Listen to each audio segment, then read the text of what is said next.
Hi, this is Elliot Fishman, and welcome to our June 2026 CTisus quiz. As usual, we have 10 excellent cases to share with you, and let's get started. The most likely diagnosis in this patient is, well, when you look at the images, the first thing you see is diffuse thickening of the pericardium, and then there's infiltration beyond the pericardium by the right atrium and left atrium and right ventricle and left ventricle. What you're talking about is something infiltrating. We could think about angiosarcoma that usually involves the right atrium.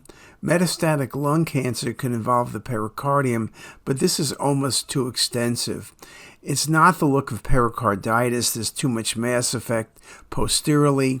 This was a most interesting case of B-cell lymphoma.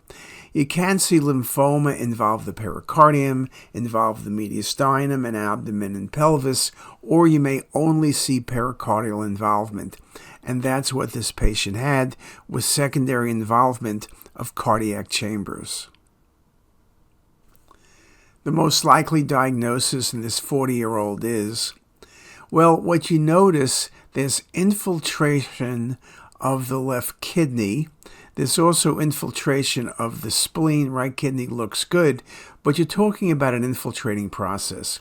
Yes, you can get perirenal space involvement of pyelonephritis, but not such an infiltration around the aorta and extending to the spleen. Clear cell renal cell carcinoma gives you masses, and it can give nodes or some involvement in the perirenal space, but not this infiltration, and it would surely be rare for papillary. But this is a classic example. One of the 5 main types of infiltration by lymphoma can be bilateral. In this case, it's unilateral, involving kidney, the left adrenal, the spleen, and in fact, the pancreas. The most likely diagnosis of this mass is, well, what do you see? You see a mass in the right lower quadrant that's somewhat vascular and maybe has calcification. You also see this area is very hot on the PET scan. It could be lymphoma with a node, but lymphoma typically does not enhance, so that would make it unlikely. Also, adenocarcinoma rarely enhances. It's typically hypovascular, and truthfully, this looks like it's in the mesentery, not in the bowel proper. Sclerosing mesenteritis can cause a desmoplastic reaction, can cause a mass, can cause infiltration in the mesentery.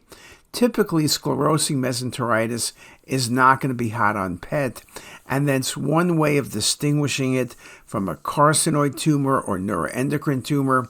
This is a neuroendocrine tumor. It's enhancing. It's in the mesentery. There's some desmoplastic reaction, and the PET is very hot.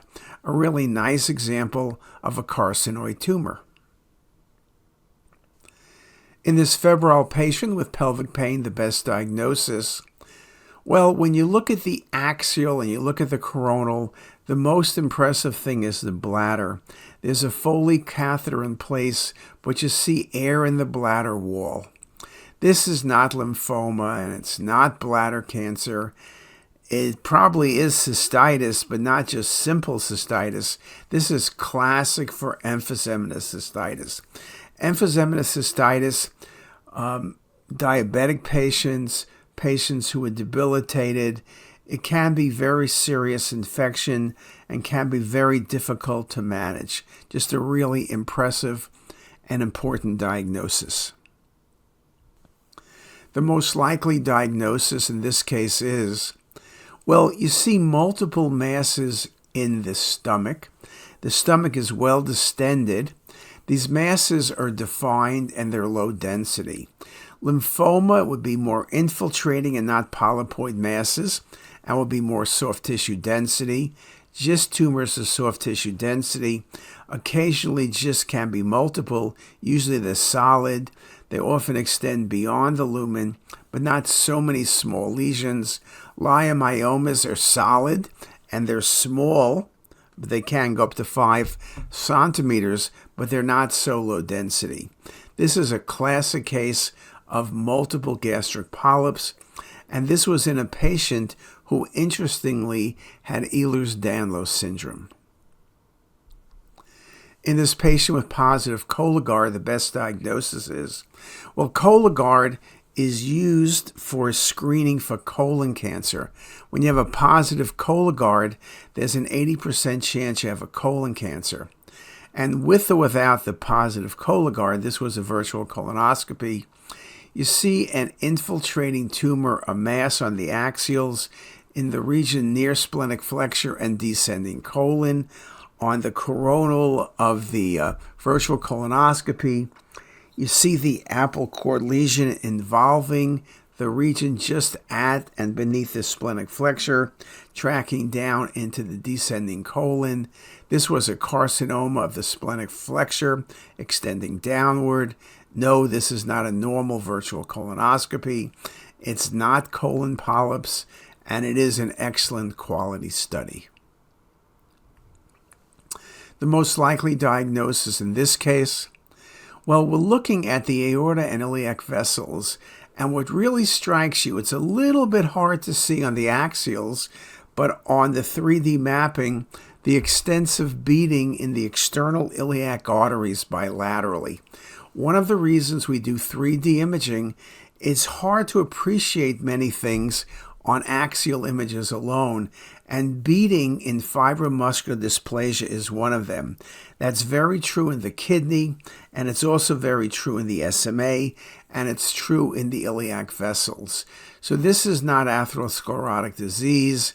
It's not the appearance of type A, IG4 vasculitis. It's not spasm. This is a classic case of fibromuscular dysplasia. The most likely diagnosis in this case, we see a solid mass in the right kidney.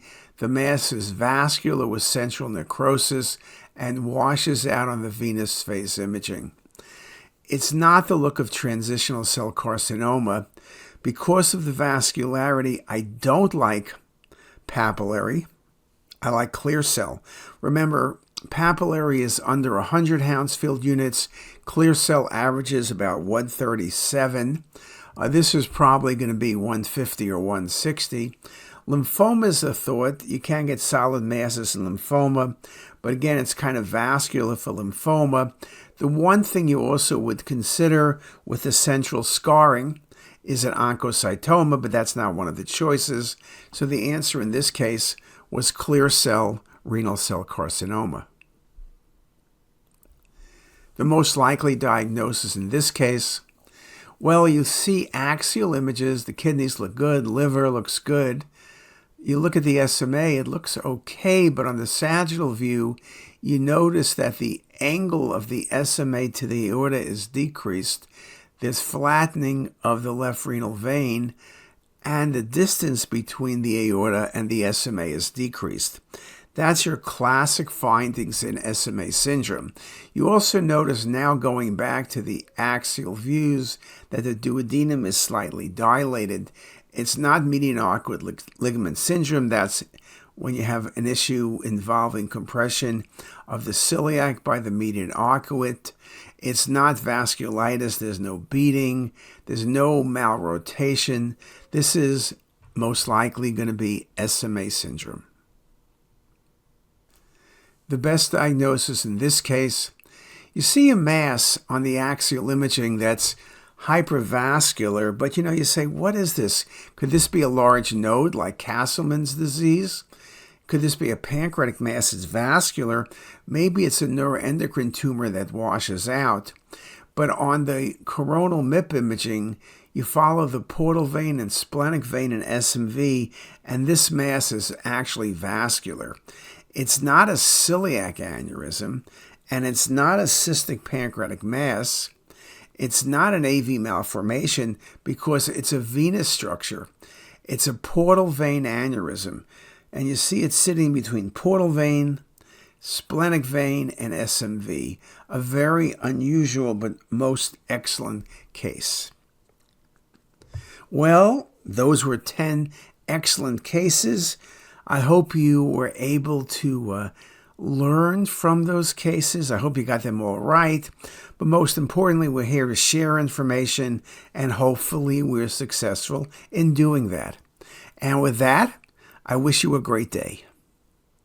If you like this video, make sure to subscribe to the CTisus YouTube channel. You can also visit us at CTisus.com for even more videos, plus quizzes, pearls, protocols, and oh so much more. We're also in the App Store and have well over a dozen apps for iPhone and iPad, all completely free. Thanks for watching.